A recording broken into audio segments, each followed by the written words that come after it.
The views expressed on the Nova Society are those of the panelists and guests and do not necessarily reflect the views or opinions of the Phoenix Research Institute or any institution which any panel member is associated. Welcome back to the Nova Society, the space where dialogue deepens understanding and civic responsibility comes to life. I'm Dr. Mark Bound, joined by our regular panel, Dr. Scott Gershwer and Dr. Brooklyn Ann Weldon. Together, we'll unpack the stories that matter most, exploring the headlines, the history, and the big ideas shaping today's conversations. Let's dive in and hear what the panel has for us today. What we got today? So today we have a question from Ted, and Ted is from Quincy, Illinois, and Ted asks, I don't know if the panel is aware, but for the first time ever, the U.S. has been placed on a security risk paper from Denmark. Yes, yeah, Ted, thank you for bringing this up. The paper says that the U.S. might use its economic and even military power to take over Greenland. That ranks us right up there with China and Russia. Not the list I'd want to be on. Yes, me neither. So, should the Danes be concerned, or is this just one more Trump bluster making them nervous? As I understand it, Ted, Trump has still been talking about Greenland and taking over Greenland, just much more quietly than before, because it was not popular. That has been still in the works in his, I hate to call it an administration, but among his people. The same as Canada still being the 51st state. He had mentioned Trump not being at all averse to putting boots on the ground in Venezuela. So yeah, I would be concerned if I were the Danes, if I lived in Greenland. Yes, I would be. Mark Scott, what are your thoughts? Well, yes, I am aware that Denmark, because of Greenland, has a lot more at stake than other European countries do, and that there is definitely a lot of concern. A few months ago, I think it was, Denmark called the U.S. ambassador to the carpet over what was called a covert campaign to influence Greenlanders that they want to leave Denmark and become part of the United States. That action, along with other like so-called scientific expeditions that are going to Greenland and basically, getting tape measure of the drapes and the couch lengths and the carpets that they're going to need when we move in. That's some scary stuff, I would imagine, for a country that is as small as Denmark is, and really does rely on the United States for security. We're switching sides. We're no longer part of the free world.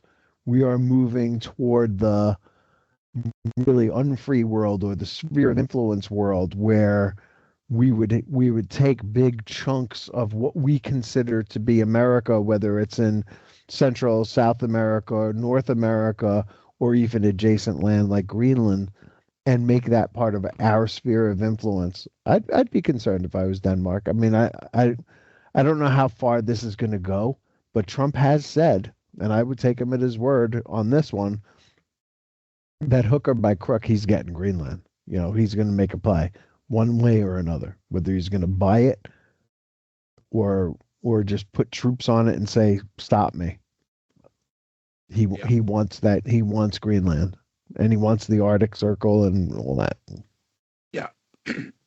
Yeah. And it's the reasoning for, everybody, when this was first floated, taking Greenland, a lot of people just were like, why Greenland? I mean, it's just cold and there's ice and that's all that's there. Actually, that's not all that's there. And we have to remember why this is so important. It's rare earths.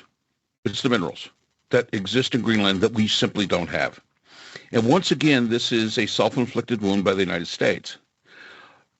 All of the materials, some of these materials to build fighter jets, and the technology that we have, that we rely on, China controls about 92% of that market. Not only do they have it, they refine it. Now, let's remember something. United States, we don't even have the refineries to be able to refine some of this stuff. So even if we were to get Greenland, yes, we've got all these rare earth minerals that Greenland has, but of course you've got to extract it from the ground, and there's a process there, and then you've got to refine it to be able to make it usable. And we don't have that. And once again, it's putting the cart before the horse.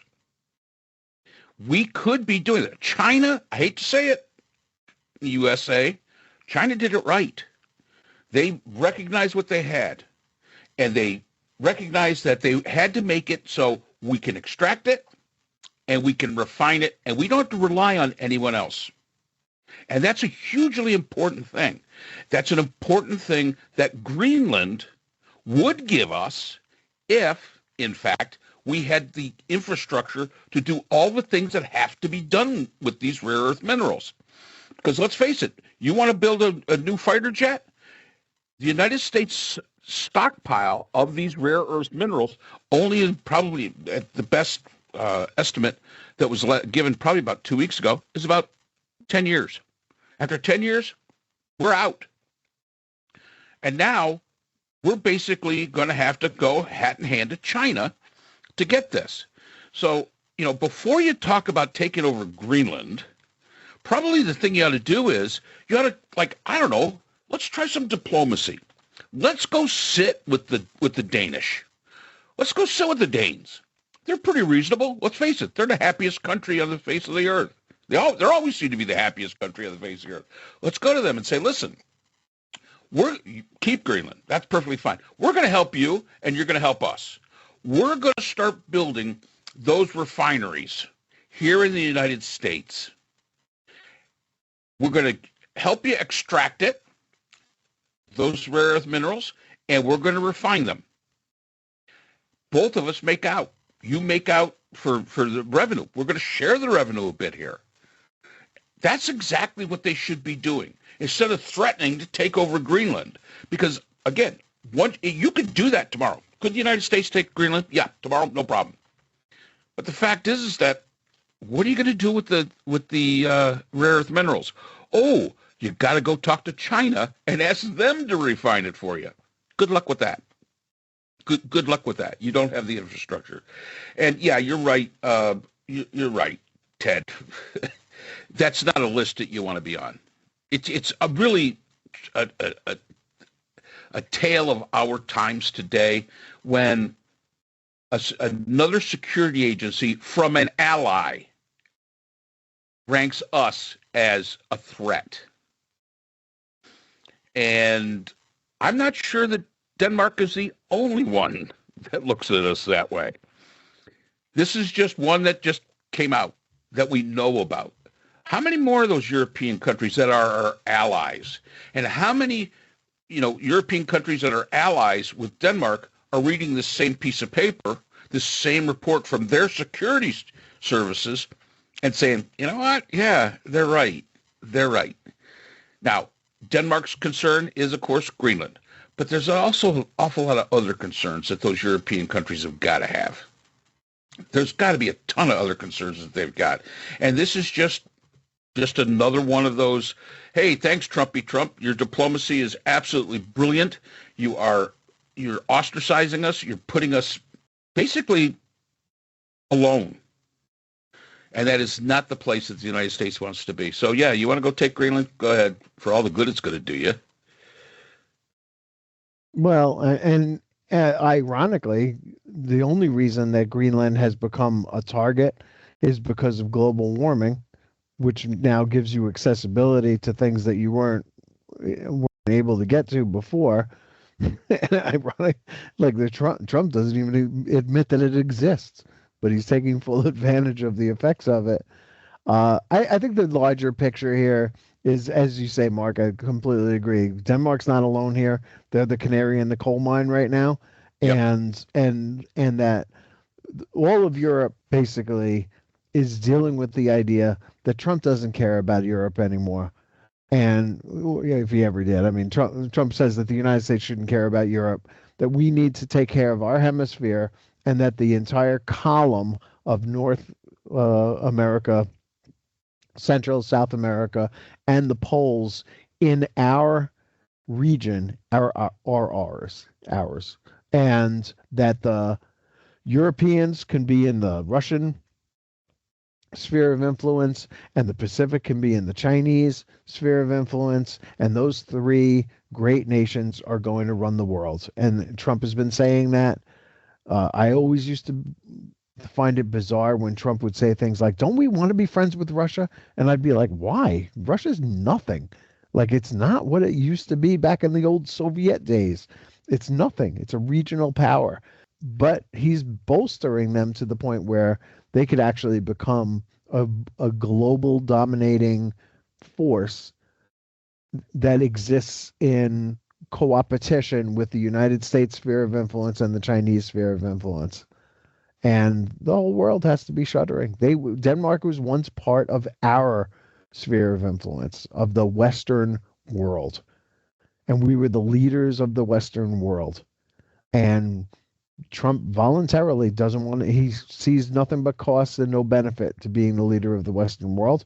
And he only wants to exploit what he can exploit for the natural resources that he can get from them, and could care less about anybody else. So Denmark. Can you believe we have 3 more years of this?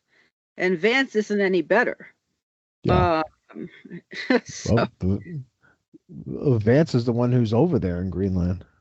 So yeah, I know. Yeah. It's I'm still sitting here with my mouth open, wondering where the United States went, because it's not the United States anymore, and it's not the leader of the free world anymore. We're just not. Okay. So thank you, Ted. And that's all the time we have for today's episode. The Nova Society is a production of Nova Society Media, a division of the Phoenix Research Institute. We want to thank our production partners, Buzzsprout, who hosts the Nova Society, Audacity, our editing team, Apple Podcasts, the largest source of podcast and music online, Spotify, the most popular platform for the Nova Society, and iHeartRadio, your destination for all things music and podcasting. The Nova Society is available on all of these and other quality platforms listed in our description. And most importantly, we want to thank you, our listeners. Without your support, the Nova Society could not be possible. If you haven't already, please consider subscribing on the platform of your choice. It's easy, it's free, and helps our channel grow. For questions or comments, you can reach us at nova.society.podcast@gmail.com. So on behalf of Dr. Brooklyn Ann Weldon, Dr. Scott Gershworth, and all of our production partners here at the Nova Society, I'm Dr. Mark Bound. Remember, the true power of society is knowledge. Thank you for listening, and we hope to see you again next time. We'd like to thank our sponsor for this episode, the Journal of Interdisciplinary Conflict Sciences, the JICS. This open access journal, double peer-reviewed, provides a platform for emerging scholars to publish their work and engage in meaningful dialogue across disciplines. The JICS is currently accepting article submissions on an ongoing basis and is published through the NovaWorks Scholarly Repository at Nova Southeastern University. You'll find a link to the journal in our episode description.